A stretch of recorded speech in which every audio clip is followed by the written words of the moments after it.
सदन में इमरान प्रतापगढ़ी का तूफानी भाषण का वीडियो सोशल मीडिया पर वायरल हो रहा है, जहां बीजेपी पर भी जमकर बरसे हैं इमरान प्रतापगढ़ी। आप देखिए इस वीडियो में उन्होंने क्या कहा है। धन्यवाद सभापति महोदय। मैं आज इस सदन में खड़ा होकर हाशिए पर मौजूद देश के लाखों एससी, एसटी और माइनॉरिटी के छात्रों की तरफ से यूपीए की चेयरपर्सन रही श्रीमती सोनिया गांधी जी और पूर्व प्रधानमंत्री डॉक्टर मनमोहन सिंह साहब को सैल्यूट करूंगा, जिनकी कोशिशों से सच्चर कमेटी की सिफारिशों के बाद 2009 में कोचिंगों के अभाव में प्रतियोगी परीक्षाओं में हिस्सा न ले पाने वाले एससी, एसटी और माइनॉरिटी के छात्रों के लिए रेजिडेंशियल कोचिंग एकेडमी शुरू की गई थी। डॉक्टर भीमराव अंबेडकर यूनिवर्सिटी, मानू हैदराबाद, एएमयू अलीगढ़, जामिया हमदर्द और जामिया मिल्लिया यूनिवर्सिटी में दूर दराज गांव से आने वाले बच्चों ने महंगी यूपीएससी कोचिंगों के बजाय भारत सरकार की रेजिडेंशियल कोचिंग एकेडमी में एडमिशन लेना शुरू किया और उनके प्रतियोगी परीक्षाओं में जाने के सपने पूरे होने लगे। इसी से प्रभावित होकर मुंबई के हज हाउस में 2009 में एक कोचिंग सेंटर शुरू किया गया, जिसके लिए सरकार से कोई फंड नहीं लिया गया, बल्कि हाजियों के रजिस्ट्रेशन फीस और सर्विस चार्जेस से बनने वाले हज कमेटी के कॉर्पस के एक हिस्से से इसे शुरू किया गया। तकरीबन 10 साल शानदार तरीके से चलने वाले इस कोचिंग सेंटर के रिजल्ट भी बढ़िया रहे। कई आईएएस दिए, आईपीएस दिए, महाराष्ट्र की स्टेट सर्विसेज में बच्चे सेलेक्ट होने लगे।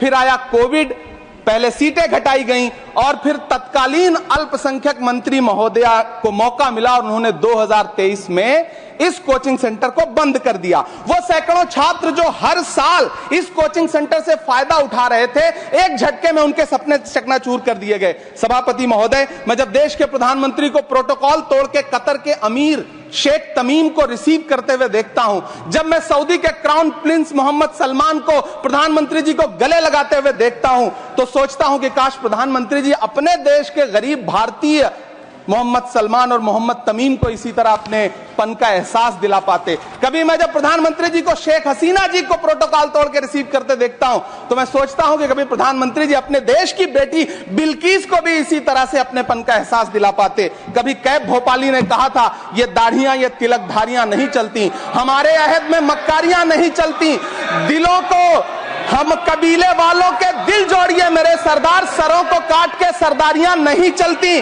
सभापति महोदय, मेरा अल्पसंख्यक मंत्रालय से अनुरोध है कि हाजियों के पैसे से चलने वाले हज हाउस कोचिंग के कोचिंग सेंटर को फिर से शुरू किया जाए। न सिर्फ शुरू किया जाए बल्कि उसकी सीटें भी बढ़ाई जाएं। जब पैसा सरकार को नहीं देना है बल्कि हाजियों का जो कॉर्पस सैकड़ों करोड़ रुपए के रूप में इकट्ठा है, उससे इसको चलना है कोचिंग सेंटर को, तो फिर इस कोचिंग सेंटर को चलाने में और देश के बाकी हज हाउसेज में इसे शुरू करने से सरकार को परेशानी क्या है। मेरा अनुरोध है, यहां मंत्री महोदय बैठे हैं, अल्पसंख्यक मंत्री, कि कृपया संज्ञान लें। देश के लाखों छात्र आपसे हम गुजारिश कर रहे हैं।